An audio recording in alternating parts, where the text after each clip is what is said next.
Good morning, guys. I hope so. You have gone to the last lecture of this chapter, in which we studied about the types of decimal expansion, wherein we studied the three types of decimal expansion. एक बार revise कर लेते हैं क्या थे वो decimal expansion. This is for today. Last जो हमारा session था उसका एक बार रिविजन कर लेते हैं. So the first was terminating numbers, और you can say terminating decimal expansions. क्या होते हैं भैया टर्मिनेटिंग डेसिमल एग्जांपल्स? वो नंबर्स होते हैं जो डेसिमल के बाद कुछ डिजिट्स के बाद स्टॉप हो जाते हैं. हमने कुछ एग्जांपल्स भी लिए थे. So these are known as the terminating decimal expansion. उसके ऑपोजिट थे नॉन टर्मिनेटिंग, जिसके अंदर दो कैटेगरी थी. एक को हमने प्यार से बोला था नॉन टर्मिनेटिंग, रिपीटिंग और recurring. So if it is about non terminating repeating, so वो कैसे नंबर्स होते थे? 0.6666 डॉट डॉट डॉट. सो ये डॉट रिप्रेजेंट करते हैं वो कंटिन्यूसली चल रहे हैं और नंबर्स रिपीट हो रहा है. सो हमने उसको ऐसे लिख दिया था 0.6 बार. अगर दो नंबर्स है फॉर एग्जांपल 1.323232, सो इसको हम लिख सकते हैं 1.32 whole bar. So these are known as the non terminating repeating numbers. और भी कुछ एग्जांपल्स हो सकते हैं. For example 5.49313131. So you can see over here only 3 1 is repeating, the rest 4 and 9 are not repeating. तो हम इस नंबर को ऐसे लिख सकते हैं 5.4931 और सॉरी ओनली 31, और सिर्फ 31 पे आपको बार करना है. जिस नंबर्स पे बार है, जिस डिजिट्स पे बार है वो डिजिट्स रिपीटिंग है. So this was NTR non terminating repeating, and the last one NTNR non terminating non repeating. So ये नंबर्स कैसे होते थे? It can be any number 0.49382142 and so on. मैंने मोबाइल नंबर की भी बात की थी. So you can now understand out of these two, ये तीनों में से terminating and non terminating repeating कैसे है? रेशनल है. And why this is irrational? So rational है मतलब इसका है P/Q फॉर्म ऑब्टेन होना. क्यों यहाँ तक हम आए थे? हमने लास्ट में P/Q फॉर्म को डिस्कस किया था, that we can find the P/Q form of these numbers. So today we will try to find out P/Q form, और you can say convert the following into P/Q form. So you can see these are all non-terminating recurring numbers. Terminating में तो हम directly convert कर सकते हैं. You can directly write 25/100. You also write 625/1000. So terminating होगा उस number को हम directली convert कर सकते हैं. But if the numbers are non-terminating recurring, उस numbers को हम कैसे convert करेंगे into P/Q form, वो आज हम सीखने वाले हैं. Guys, this is the very important topic, or I could say a very important method of this chapter. 2 mark का सम हर एक एग्जाम में आपको आएगा, चाहे वो आप CBSE में है या गुजरात बोर्ड में है, स्टेट बोर्ड है. आपको 2 मार्क का या 1 मार्क का क्वेश्चन ये हमेशा आपको फर्स्ट टर्म में भी आएगा, सेकेंड टर्म में भी आएगा, फाइनल्स में भी आएगा. So this is a very important topic. चलिए let us start with the sum. We'll do sum number 1.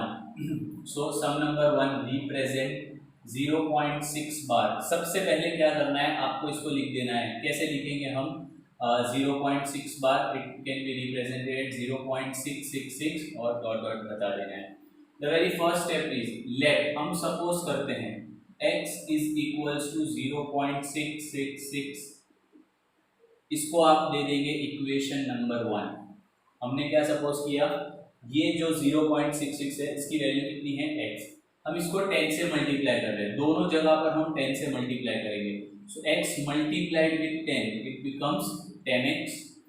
यहाँ पर हम मल्टीप्लाई करेंगे 10 से. दोनों ही जगह मल्टीप्लाई करना है. इज इक्वल्स टू के लेफ्ट हैंड साइड भी और राइट हैंड साइड भी. So if we will multiply this decimal will be replacing और displacing to the next digit. So ये कैसा हो जाएगा? 0.666. आप इसको इक्वेशन नंबर 2 दे दो. आपको हर स्टेप के बाद जैसे आप मल्टीप्लाई कर रहे हैं 10 से, आपको क्या चेक करना है? Once you have multiplied with 10, आपको चेक करना है क्या पॉइंट के बाद, this is the point over here and this is the point over, point के बाद इक्वेशन 1 और 2 में, पॉइंट के बाद इक्वेशन 1 और 2 में क्या सारे डिजिट्स डेसिमल के बाद सेम हो गए हैं? आप देख सकते हो पॉइंट के बाद क्या है 666, यहाँ पर भी क्या है पॉइंट के बाद 666, as if they are same. तो आपको ऐसे लिखना है फ्रॉम 1 एंड 2। हम दूसरी मेथड्स के अंदर दूसरा अगर कोई समझा रहा है तो वो ऐसे लिखेगा सबट्रैक्ट। मैं सबट्रैक्ट वर्ड नहीं यूज कर रहा हूं, मैं डिप्लोमेटिक वर्ड यूज कर रहा हूं विच इज फ्रॉम 1 एंड 2। अब 1 एंड 2 के साथ हम एडिशन भी कर रहे हैं, सबट्रैक्शन कर रहे हैं, regardless. So we can write from 1 and 2। पहले आप लिख दीजिए सेकेंड वाला इक्वेशन, जो बड़ा वाला इक्वेशन है वो आपको लिखना है। So 10x is equals to 6.666 minus first equation को माइनस कर दीजिए, दैट इज योर 0.666। याद रखना है पॉइंट के नीचे पॉइंट आना चाहिए। आप सबट्रैक्ट कीजिए, 6 में से 6 गया 0 0 0, यहाँ पर पॉइंट कितना आएगा 6 माइनस 0 6। 10x में से एक x चला गया। अगर हमें नहीं समझ आ रहा तो हम ऐसे सोचेंगे 10x में से एक x मर गया, कितने x बचे हैं 9x। So now you can say therefore 9x is equals to 6। 9 को डिनोमिनेटर में ले ले, x इज इक्वल्स टू 6/9। दोनों 3 से डिवीजन होता है, 3 2 6, 3 3 9, राइट। सो और एल्स आप ऐसे लिख सकते हैं 6/9। आप लिख सकते हैं therefore x is equals to 2 into 3 and 3 into 3। 9 को आप लिख सकते हो 3 3 6 को लिख सकते हो 2 3 3 और 3 न्यूमरेटर और डिनोमिनेटर में कैंसिल हो जाएगा। सो बचेगा कितना x is equals to 2/3। But हमने तो x क्या सपोज किया था 0.666, इसका मतलब ये हुआ 2/3 इज इक्वल्स टू 0.666। ये आपका आंसर आ जाएगा, right. So it's a very important method. आप वीडियो पॉज करके इसको कॉपी कर सकते हैं so that we can move on to the next sum. We'll do the same method for the next sum as well. Same method को हम follow करेंगे.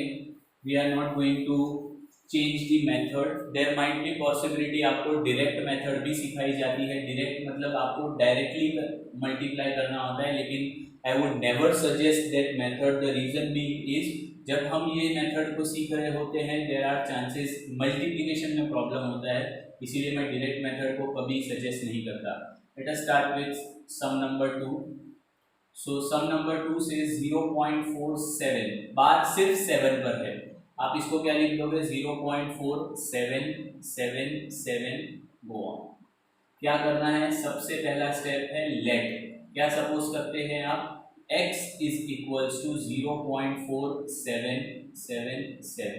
This is your equation number 1।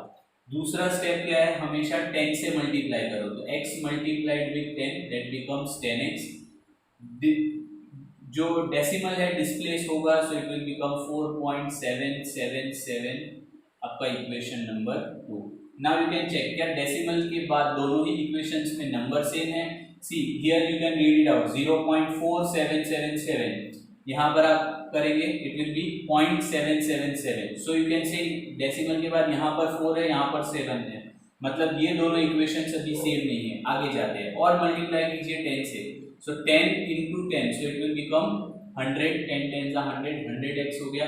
यहाँ पर 10 से मल्टीप्लाई करेंगे इट विल बिकम 47 पॉइंट। ये decimal displace हो जाएगा, ये यहाँ पर डिस्प्लेस हुआ था उसी तरीके से, सो it will become 7 7 7 and so on, right? So this will become equation number 3. Now once you get more than 2 equations, तो आपको चेक करना है क्या किसी भी दो इक्वेशन में, मार्क माय वर्ड्स, क्या किसी भी दो इक्वेशंस में डेसिमल के बाद डिजिट सेम है। Check it out. आप फर्स्ट वाली इक्वेशन में देखिए 0.4777, यहाँ पर 0.777, यहाँ पर भी 0.77। सो you can C in equation 2 and equation 3 point के बाद जो भी नंबर्स है वो दोनों सेम है। यहाँ पर भी डेसिमल यहाँ पर है, इसके बाद नंबर सेम है। सो आपको दो इक्वेशंस चूज करनी है। वो दो इक्वेशंस कौन सी होगी, from 3 and 4, again sorry 3 and 2, again I am using word from, I am not using any other word. It's a diplomatic word, no one can challenge it. So हम क्या करेंगे, बड़ा वाला इक्वेशन लिखेंगे। सो बड़ा वाला इक्वेशन है 100x is equals to 47.7, let me write it in a good way, 47.777, right, and the smaller one is 10x, write it as 7। अब आपको ध्यान रखना है डेसिमल के नीचे डेसिमल आना चाहिए। सो दिस इज 4.7, तो डेसिमल के आगे 4 है और लास्ट में 7 राइट। सब्ट्रैक्ट इट, 100 में से 10 जाएगा तो बचेगा 90x। यहाँ पर डेसिमल, ये सारे नंबर्स 0 हो जाएंगे। 7 minus 4 it will become 3, यहाँ पर है 0, so 4 minus 0 it will become 4. So you can now see it is 90x is equals to 43. तो आपको क्या करना है, x is equals to 43 by 90. So this is your answer. Always keep your answer in the box form so that it is clearly visible. I hope so you guys are able to understand. Kindly just pause the, you may pause the video and copy it down. आप check कर सकते हैं। आप पहले वाले सम को भी rewind करके देख सकते हैं, सेकंड वाले को भी आप देख सकते हैं। We'll move on to the third sum, very important again. So in the third sum you are having the question as 0.001 and the bar is on 3 digits. So आपको ऐसे लिखना पड़ेगा 0.123 001 001 and so on, right? The very first step you will be doing is let x is equals to 0.001 001 001. This will be your equation number 1.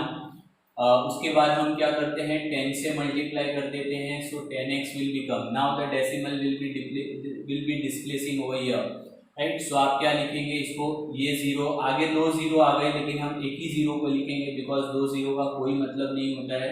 So decimal will be displacing, so it will be 01 001 001, right. After it check it out, क्या decimal के बाद first equation और second equation में क्या digit same है? यहाँ पर है 001, यहाँ पर है 01, so digits are not same. Go on, multiply again with 10, so 10 multiplied with 10 it will become 100। यहाँ पर आप मल्टीप्लाई करेंगे, this decimal will be displacing over here. So 2 0 के बदले सिंगल 0 लिखेंगे, it will be 1 001 001। So this is equation 3। Check it out, क्या किसी 3 में भी डेसिमल के बाद नंबर सेम है? देखिए यहाँ पर है डेसिमल के बाद 001, यहाँ पर है डेसिमल के बाद 01, यहाँ पर है 1, मतलब किसी में भी सेम नहीं है। Move on further, multiplied again with 10, so 100 multiplied with 10, मैं यहाँ पर लिख देता हूँ 10 मल्टीप्लाइड विथ 10, यहाँ पर भी मैं लिख देता हूँ multiplied with 10। So this decimal will be displacing over here, it will become 1.001 001 and so on. This is equation number 4। Now check out, क्या किसी भी 2 इक्वेशन में, आपको सिर्फ ऊपर वाली नहीं लिखनी है, 4 में से किसी भी 2 इक्वेशन में चेक करना है। So see this is 001 and here also it is 001, so 4 and 1, so you will be writing from 4 and 1. so पहले आप बड़ा वाला लिखेंगे, so it is 1000x is equals to 1.001 001, right? उसके बाद आप लिखेंगे फर्स्ट वन, सो 1 इक्वेशन के अंदर है only x and it is 0.001 001। Subtract it, 1000 में से एक x गया तो कितने x बचे? 999x। यहाँ पर बाकी के सारे डिजिट्स 0 हो जाएंगे, 1 minus 0 it will be 1, so you may say that 999x is equals to 1. 1.0 it is always 1. Take it 999 on the other side, so it will become 999. This is your answer. Guys, a very simple method, a very easy method to follow. सिर्फ आपको जो मैंने बोला है उस चीज को याद रखना है। जो मैंने शॉर्टकट मेथड की बात की थी, कई बार ऐसे सिखाया जाता है कि अगर आप डायरेक्टली x से 1000x लिख देंगे तो आपका आंसर आ जाएगा। डेफिनेटली आएगा, बट देयर आर पॉसिबिलिटी के इसमें मिस्टेक्स हो, एंड होती ही है, so I would never suggest a shortcut method. सिर्फ आपको 2 स्टेप्स ज्यादा लिखने हैं, फर्स्ट और फोर्थ तो वैसे भी लिखना है अगर आप स्टेप कर रहे हैं, बाकी के स्टेप्स भी आपके आने ही वाले हैं, तो सिर्फ 2 स्टेप्स ऐड हो रहे हैं, लेकिन आप देखिए आंसर कितना इजीली आ रहा है और हमें कितना अच्छे से समझ आ रहा है। So I would always suggest to follow this method, not to follow the shortcut method. You'll get definitely the exact answer. So guys, today we'll keep it up to here. I'll be posting a few more sums regarding the same method. आपको ये तीनों sums को देखना है, समझना है, फिर अपने आप लिखना है, ट्राई करना है, सॉल्व करना। नहीं आता है तो आप फिर से सॉल्यूशन देख सकते हैं। I'll be posting on few more sums regarding the same method. We'll continue the exercise in the next session. Thank you.